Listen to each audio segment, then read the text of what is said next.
அந்த ஒரு இரவு விஜயவாடா ரயில்வே ஸ்டேஷன். இரவு 10:30 மணி. நான் மட்டும் தனியா. அடுத்த ட்ரெயின் இல்லை, பஸ் இல்லை, என்ன பண்ணணும்னே தெரியல.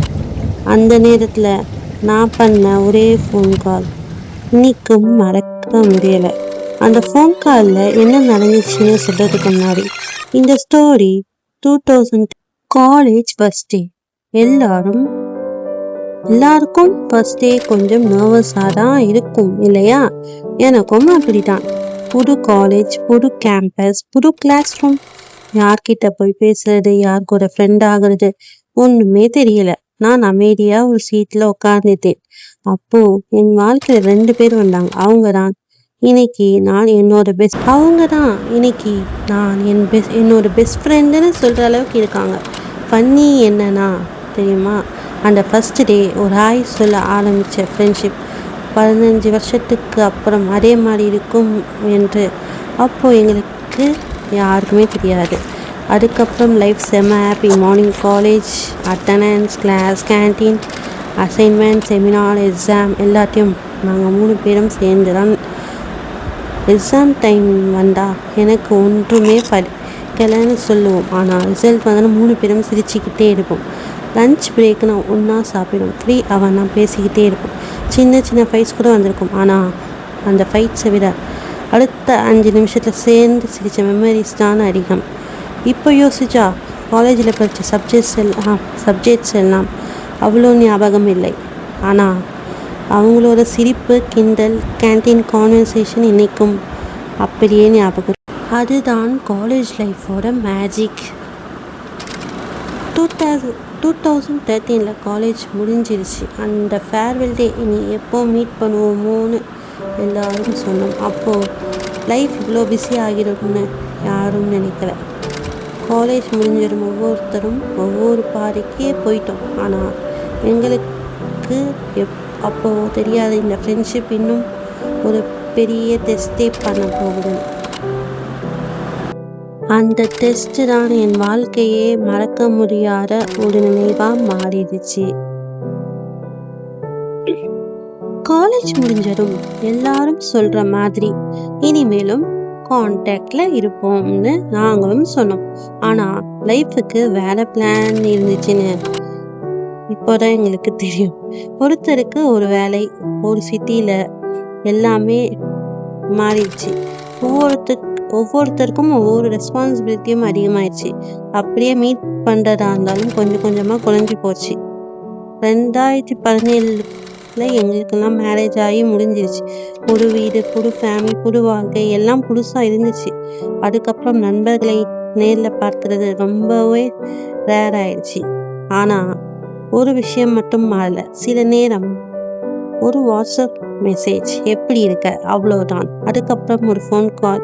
ஃபன்னியா என்ன தெரியுமா, எப்போ ஃபோன் பேசினாலும் நாங்க 2010 வித்த இடத்துல இருந்தே திருப்பியும் பேச ஆரம்பிச்சிடும். ஆனாலும் நாங்க 2010 வித்த இடத்துல இருந்தே மறுபடியும் பேச ஆரம்பிப்போம்.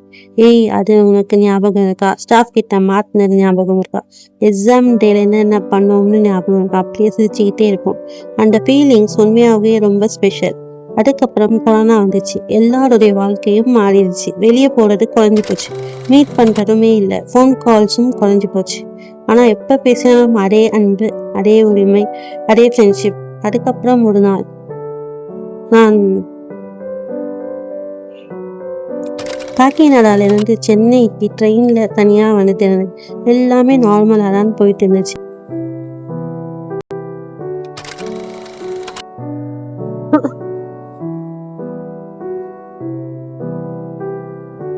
அதுக்கப்புறம் ஒரு நாள் நான் காக்கிநாடால இருந்து சென்னைக்கு ட்ரெயின்ல தனியா வந்துட்டு இருக்கேன்.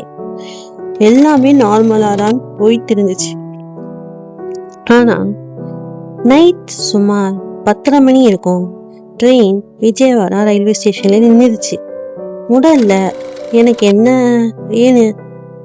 ஏன் இவ்வளோ நேரம் நிக்கிறதுன்னு ஒண்ணுமே புரியல.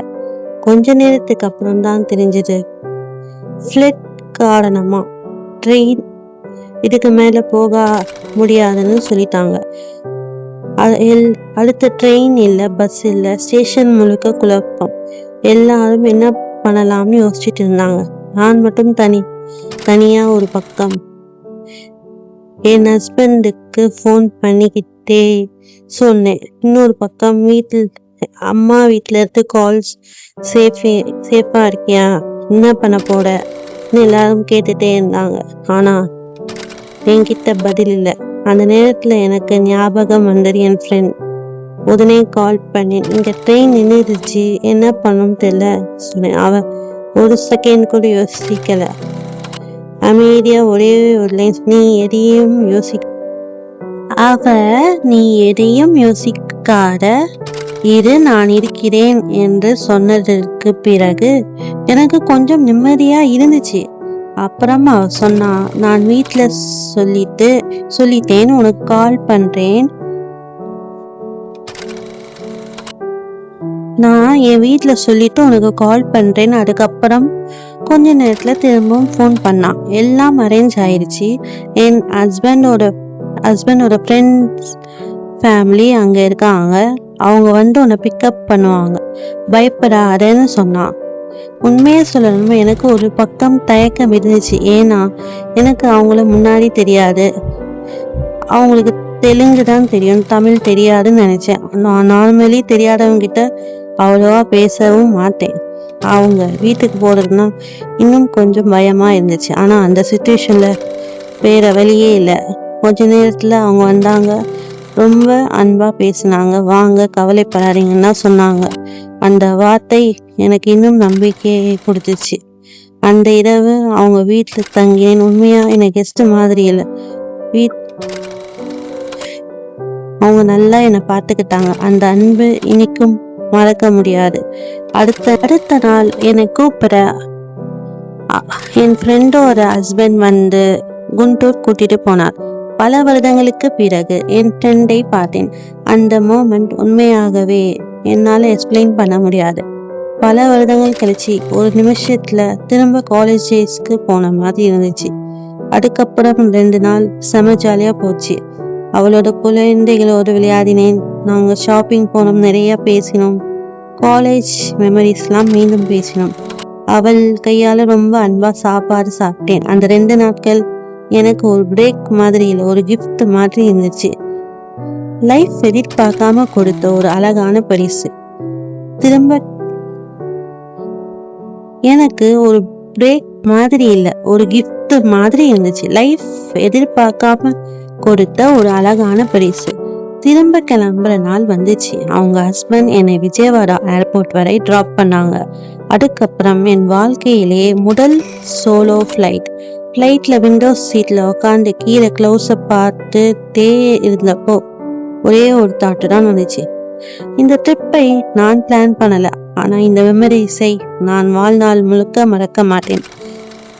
அந்த ஃப்ளைட் ஜர்னி எனக்கு சென்னைக்கு மட்டும் இல்லை, ஒரு அழகான ரியலைசேஷனையும் கூட்டிட்டு போச்சு.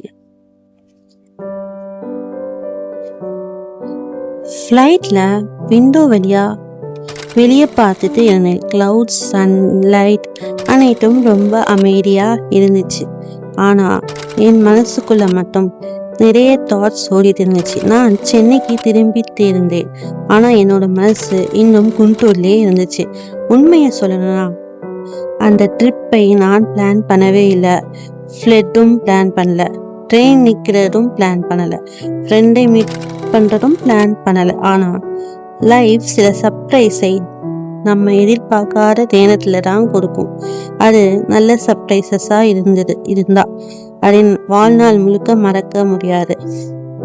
அந்த 2 நாட்கள் எனக்கு ஒரு விஷயம் புரிய வச்சது. உண்மையான ஃப்ரெண்ட்ஸ்னா தினமும் பேசுறதில்ல, சந்திக்கிறதும் இல்லை. வருஷக்கணக்கா மீட் பண்ணாம இருந்தாலும் ஒரு ஃபோன் கால்ல நான் இருக்கிறேன்னு சொல்ற மனசு, அதுதான் உண்மையான நட்பு. இன்னைக்கும் நாங்க தினமும் பேச மாட்டோம், டெய்லி மெசேஜ் அனுப்ப மாட்டோம். ஆனா எப்ப பேசினாலும் 2010 காலேஜ் கொடியில நின்று பேசுற மாதிரி தான் இருக்கும். டைம் மாறிச்சு, லைஃப் மாறிடுச்சு, ஆனா ஃப்ரெண்ட்ஷிப் மட்டும் மாறவே இல்லை. இந்த ஸ்டோரியை நான் ஷேர் பண்ணதுக்கு காரணம் என்னோட மெமரிஸ் மட்டும் இல்லை. ஒருவேளை இந்த வீடியோ பார்த்துட்டு உங்களுக்கும் ஒரு ஃப்ரெண்ட் ஞாபகம் வந்திருக்கலாம். நீங்க ரொம்ப நாளா பேசாத ஒரு ஸ்கூல் ஃப்ரெண்ட், காலேஜ் ஃப்ரெண்ட் அல்லது ஒரு பெஸ்ட் ஃப்ரெண்ட், அப்படி யாராவது ஞாபகம் வந்திருந்தா